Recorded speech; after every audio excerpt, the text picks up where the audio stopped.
Hi, this is Mike at Brash Monkey, and in this video I'm going to be showing you how easy it is to edit and customize a player character from our Spriter Basic Platformer Animated Art Pack. When you get our Platformer pack, it'll be a zip file. When you unzip that, you'll have a new folder, and in that new folder there will be several subfolders. And Platformer Pack is the one you're going to want. There are a few extra ones in here for the sake of this video, but you're going to want to find Platformer Pack.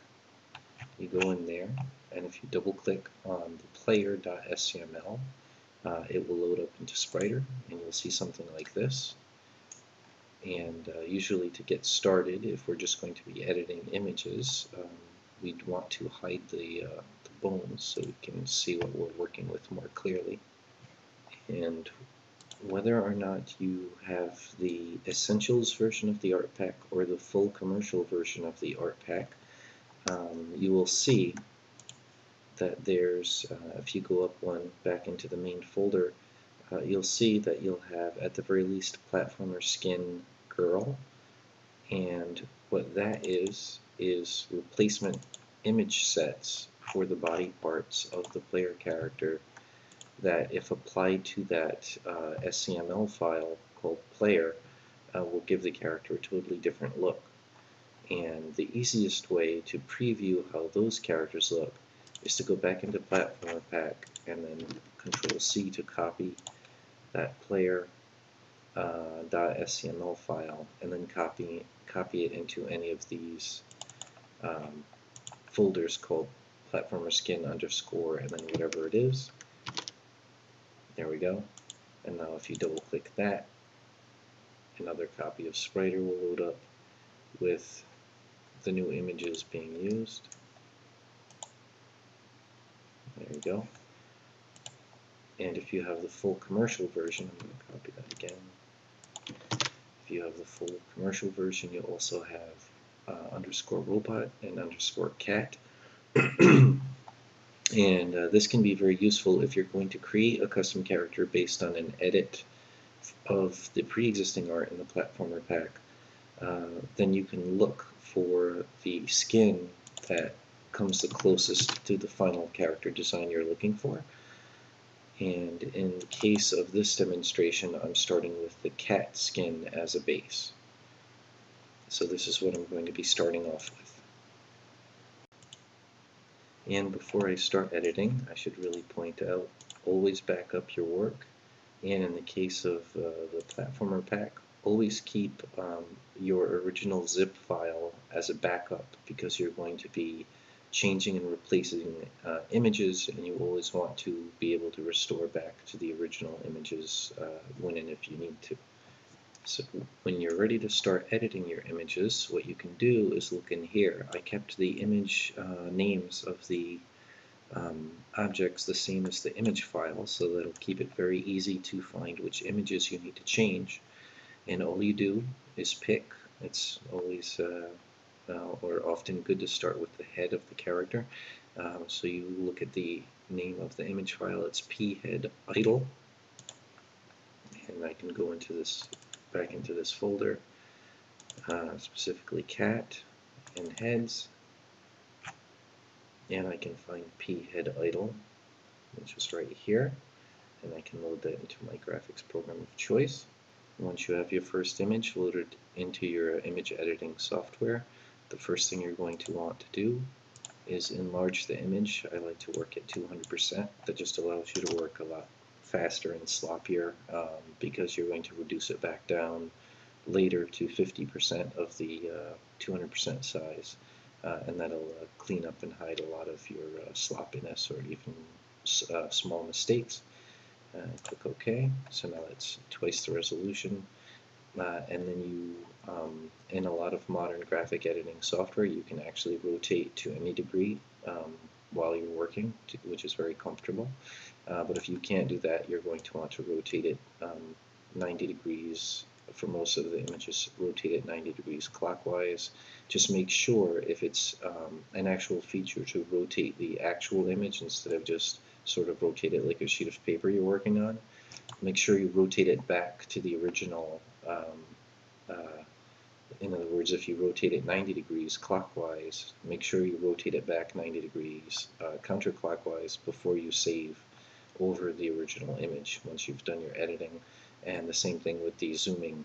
Since I scaled the image up to 200%, make sure when you save it out that you reduce it to 50% before you save it out over the original image. So the first thing I did with the head was I knew I was going for a demon or a monster type character. So first I just started erasing the things that were too specifically cat-like, like the whiskers and the big triangular pointed ears, and started playing with shapes.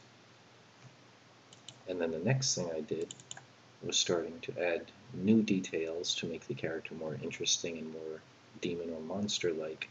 And I also started playing with the hue and saturation settings on the image to just get a new color scheme going.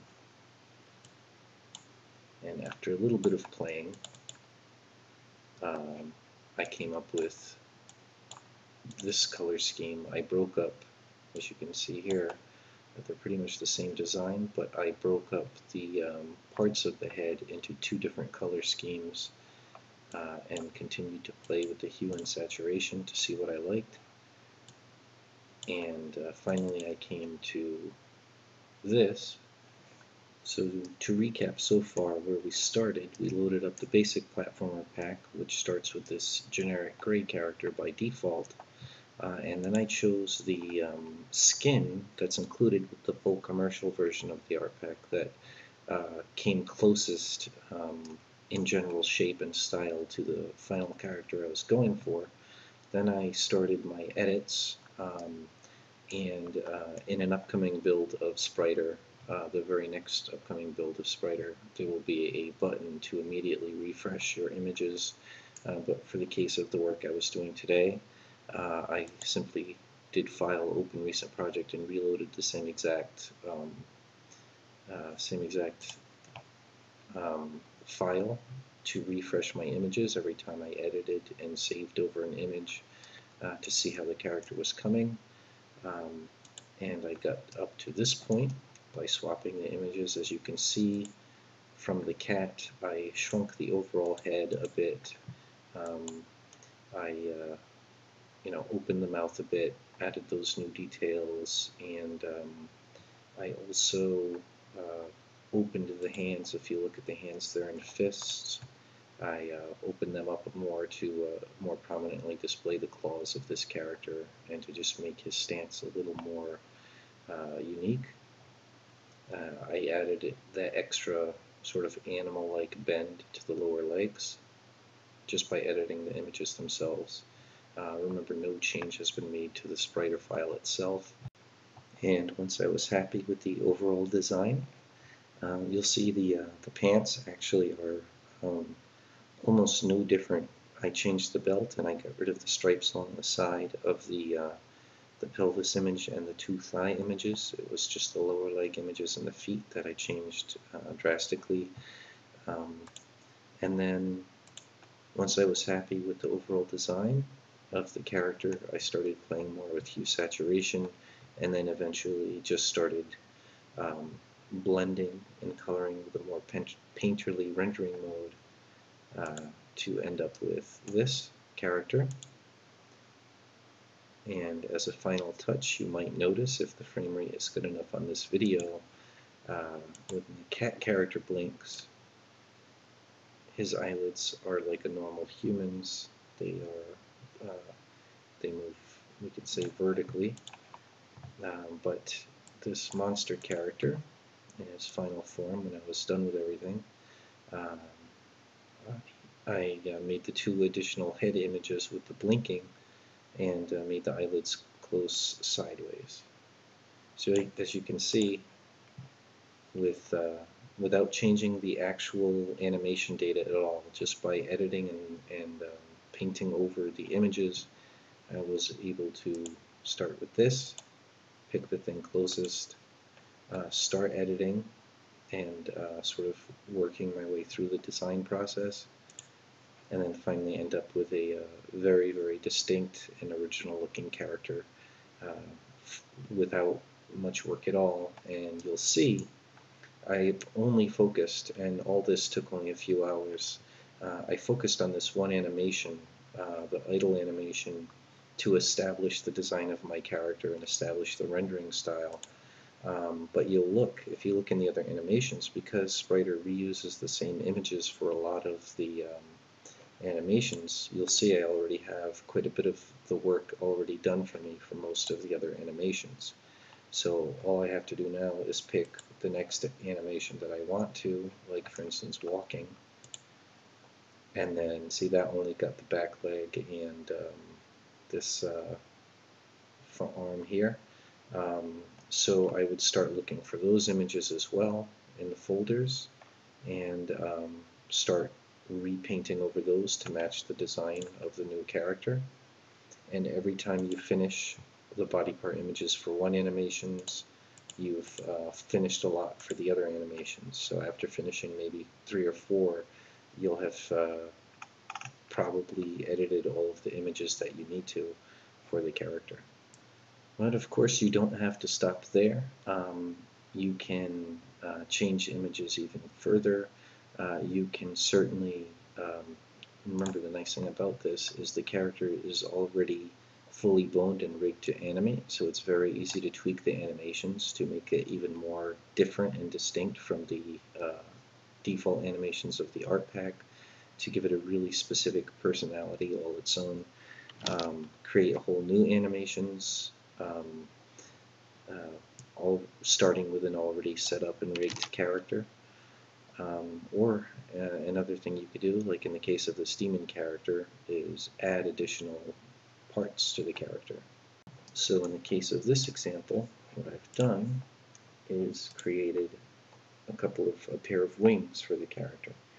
And before I place them, I'm going to double click on them in the file palette and set their default pivot point to something that makes sense for easy animating, since we don't really need to bother giving them bones as they're just individual objects.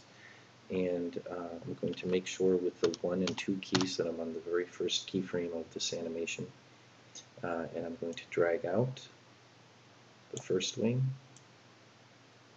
something like that. Then I'm going to fix its Z order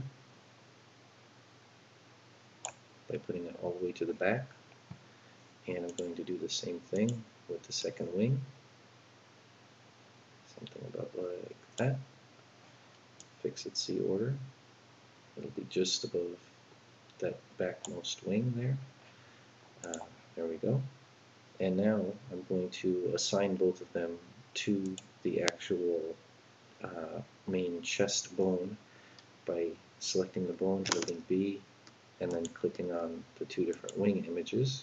And now you'll see if I move the torso, the wings move with it. I'm going to Control Z to undo the movement. But now what I need to do is get those wings on every frame. And to do that, I'm going to select both wings by holding Control and clicking, and then Control C to copy, and then edit, paste to all keys, or Control Shift V.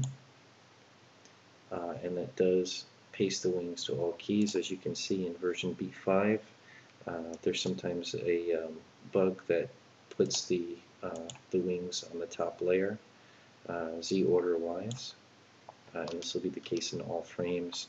So unfortunately, right now there's no fast and easy way to do this, but it's not too bad. I'm just going to fix per keyframe the Z order of those wings, but in a future update we'll definitely give Spriter much better and easy way to control the Z order of objects across all frames, especially in cases where the animation has the same exact sprites per frame.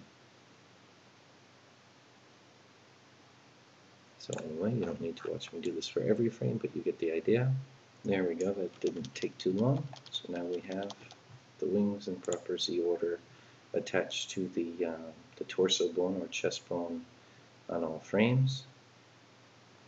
So again, we started from there, picked the skin that was closest to what we needed, started editing, and then playing with hue and saturation and shapes, and finally perfected the rendering that we wanted, the colors that we wanted, and in this case even added 2 parts. And if we want to add even more life, I can go into the specific keyframes and start moving these wings a little bit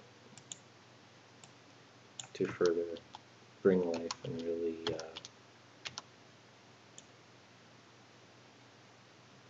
make this character very unique. And that's it for this demonstration. I hope you found it informative, and I'm really looking forward to seeing what everyone does with art packs, and I'm especially looking forward to seeing the art packs that other artists might end up creating. Thanks for watching.